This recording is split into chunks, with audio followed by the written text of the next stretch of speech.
முதலமைச்சர் மு.க.ஸ்டாலின் தலைமையில் தொடங்கியது தமிழக அமைச்சரவை கூட்டம். முதலமைச்சர் மு.க.ஸ்டாலின் தலைமையில் தமிழக அமைச்சரவை கூட்டம் தொடங்கியிருப்பதாக தகவல் கிடைத்திருக்கிறது. கூடுதல் விவரங்களை தர இருக்கிறார் செய்தியாளர் பாரி கார்த்திக். வணக்கம் பாரி கார்த்திக், இந்த அமைச்சரவை கூட்டம் தொடர்பான விவரங்களை வழங்கலாம்.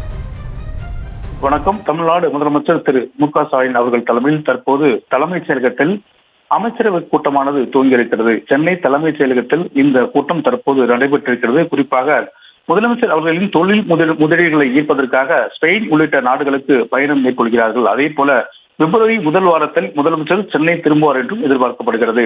முதலமைச்சரின் வெளிநாட்டு பயணம் தொடர்பாக அமைச்சரவை கூட்டத்தில் விவாதித்து அமைச்சர்களுக்கு முக்கிய அறிவுறுத்தலை வழங்க வாய்ப்புள்ளது. அதே போல பிப்ரவரி 2ஆம் வாரத்தில் ஆண்டில் முதல் நாள் சட்டமன்ற கூட்டத்தொடர் ஆளுநர் உரையிடம் தொடங்க இருக்கிறது. ஆளுநர் உரையில் இடம்பெற வேண்டிய அம்சங்கள் குறித்தும் இந்த கூட்டத்தில் விரிவாக விவாதிக்கப்பட்டிருக்கிறது. ஒவ்வொரு சட்டமன்ற கூட்டத்தொடருக்கு முன்பாக ஒரு அமைச்சரவை கூட்டம் கூட்டப்படும். அதன் அடிப்படையில் இந்த கூட்டமானது கூடப்பட்டிருக்கிறது. மேலும் முக்கியமாக தொழில் முதலீட்டுகளை ஊக்குவிக்கும் போட்டு தமிழக அரசின் சார்பில் தொழில்துறை சார்பில் பல்வேறு நடவடிக்கைகளை எடுக்கப்பட்டு வருகிறது. அதே போல நடந்து முடிந்த உலக முதலீட்டாளர் மாநாட்டில் கிட்டத்தட்ட 6 லட்சம் கோடி ரூபாய்க்கு மேலாக தமிழகத்தின் முதலீடுகளானது பல்வேறு நிறுவனங்கள் சார்பில் ஈர்க்கப்பட்ட நிலையில் அந்த முதலீடுகளில் நாம் எவ்வாறு கொண்டு வருவது என்பது குறித்தும் இந்த கூட்டத்தில் விரிவாக விவாதிக்கப்படுகிறது. குறிப்பாக பரவலான வளர்ச்சி அடிப்படையில் தமிழகத்தில் இருக்கக்கூடிய தென் மாவட்டங்களை அடக்கிய ஒன்றுபட்ட தொழில்துறை வளர்ச்சியை தமிழக அரசு முன்னெடுத்து வரும் சூழலில் அதற்கான பேச்சுவார்த்தையும் இந்த அமைச்சரவை கூட்டத்தில் இருக்கும். குறிப்பாக தமிழகத்தில் இருக்கக்கூடிய தூத்துக்குடி, திருநெல்வேலி உள்ளிட்ட மாவட்டங்களில் கூட தொழில்துறைகள் இந்த முதலீட்டாளர் மாநாட்டின் மூலமாக கிடைத்திருக்கிறது. அதன் அடிப்படையிலே இந்த அமைச்சரவை கூட்டத்தில் விவாதிக்கப்படும். மேலும் தமிழகத்தில் இருக்கக்கூடிய அனைத்து இடங்களிலும் தொழில்துறையை ஊக்குவிக்கும் பொறுத்து அதே போல தொழில் பூங்காக்களை அமைக்க தமிழ்நாடு அரசு முடிவெடுத்திருக்கிறது. மேலும் வேலைவாய்ப்புகளை ஊக்கப்படுத்தும் பொருட்டும் பல்வேறு பன்னாட்டு நிறுவனங்களை தமிழகத்தில் முதலீடு செய்ய அழைப்பு விடுத்த நிலையில் அதற்கான கூட்டம் அது தொடர்பாகவும் தற்போது இந்த கூட்டத்தில் விரிவாக விவாதிக்கப்படும் என்றும் எதிர்பார்க்கப்படுகிறது.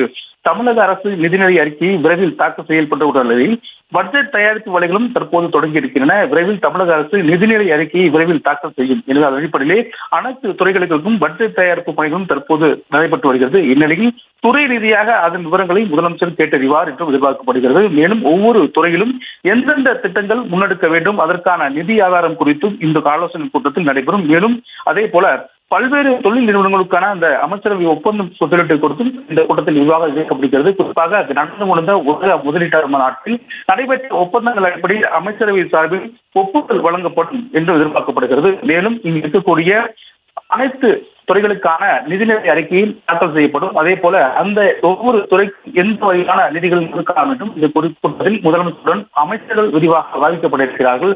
வருகின்ற இந்த சட்டமன்ற கூட்டத்தொடரிலே அனைத்து துறைகளுக்கான பட்ஜெட் விரிவாக விவாதிக்கப்படும். பொதுவாக சுகாதாரம் மற்றும் பள்ளிக் கல்வித்துறை உள்ளிட்ட அதிக நிதி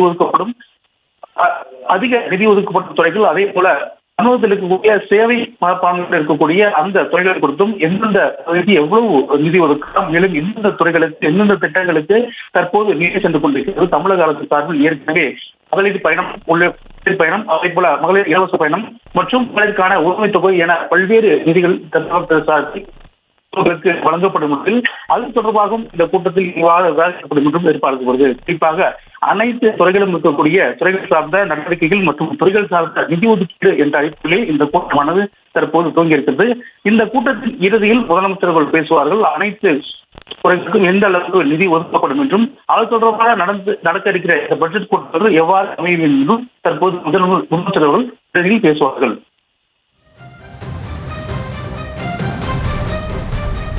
விவரங்களுக்கு நன்றி பாரி கார்த்திக்.